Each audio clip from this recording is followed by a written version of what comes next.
Hoy nos vamos a meter de lleno en una obra que, ¡uf!, no deja a nadie indiferente, El matrimonio perfecto de Samael Aun Weor. Vamos a desmenuzar sus ideas más potentes y sí, también las más polémicas, como la famosa novena esfera, para entender el esqueleto de su pensamiento, usando siempre como guía lo que el mismo texto nos propone. Bueno, arranquemos por el final. ¿Qué les parece? Por el objetivo máximo de toda la obra. Esta frase, de entrada, ya nos pone los pelos de punta.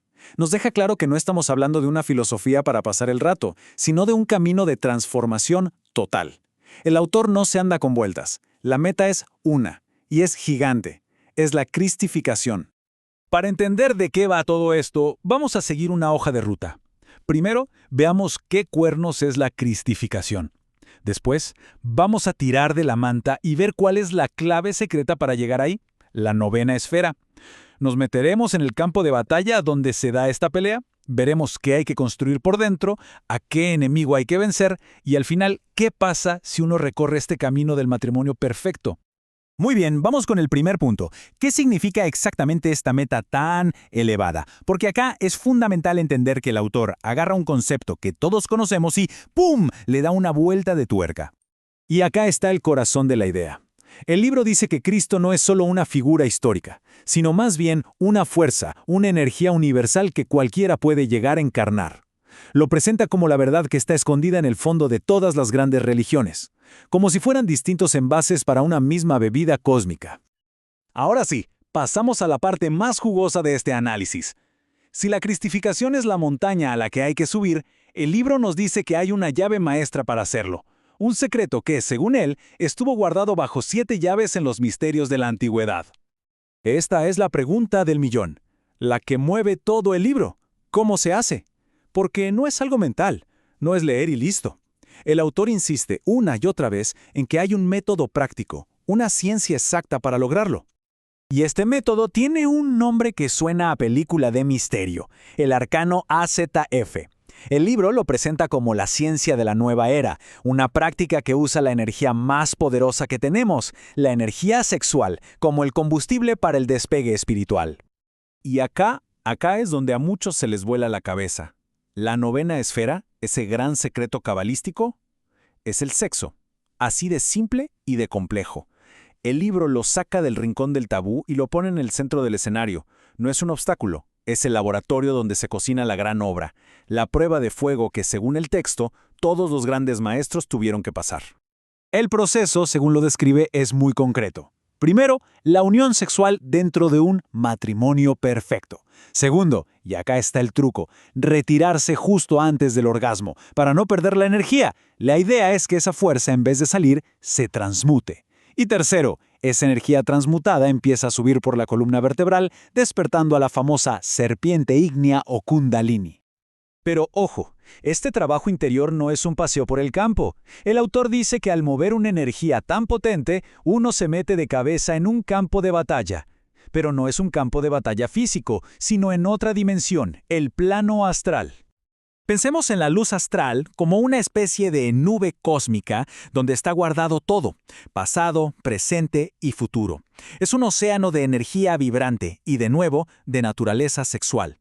Ahí, en ese plano, es donde se da la verdadera pelea entre las fuerzas de la luz y la oscuridad de cada uno. Para que nos hagamos una idea de esta dualidad, el libro nos habla del doble espiritual, o sea que cada fuerza tiene su opuesto. Y el ejemplo es clarísimo, ¿no? Por un lado, Anael, el ángel del amor, todo lo que es bueno y bello, y por el otro, su némesis total, Lilith, el ángel de la decepción. Esto es un símbolo de la lucha que se libra dentro de cada persona. Entonces, ¿para qué tanto lío con la energía y el plano astral? ¿Cuál es el objetivo final de todo esto? Según la obra, el propósito es construir algo real, tangible, pero a nivel interno. El autor plantea una especie de ranking de realidades internas. El ser humano común, dice, vive atrapado en el cuerpo físico, que está gobernado por 48 leyes. Pero a través de este trabajo se pueden fabricar cuerpos superiores, el astral con la mitad de leyes, 24, el mental con 12 y el causal con solo 6. ¿Qué significa tener menos leyes? Significa ser más libre, más consciente. Es como pasar de nivel en un videojuego. Y esto, atención, es un punto clave. A diferencia de lo que dicen otras corrientes, el libro afirma que estos cuerpos más sutiles no nos vienen de fábrica, no son un regalo, son el resultado directo de la gran obra. Hay que engendrarlos, con la transmutación de la energía sexual. Sin este trabajo, dice el autor, lo que tenemos es apenas un proyecto de alma. Pero no todo es construir. Al mismo tiempo, hay que demoler. Hay un villano en esta historia, un enemigo interno que es la causa de todo nuestro sufrimiento y nuestra ignorancia. Esta frase es una piña, ¿no? Lo dice todo. El yo, nuestro querido ego, es identificado como el origen de todos los males. Por lo tanto, la liberación real solo es posible si lo disolvemos por completo. No hay otra. Pero el concepto del yo acá es particular. No es una sola cosa. Es más bien como una multitud de pequeños yoes que llevamos adentro. El yo de la ira, el yo de la envidia, el yo de la pereza, y todos se pelean por tomar el control. El autor dice que estos yoes nos tienen dormidos, hipnotizados. Por eso, eliminarlos no es una reforma, es una revolución total de la conciencia. Y llegamos al final del camino.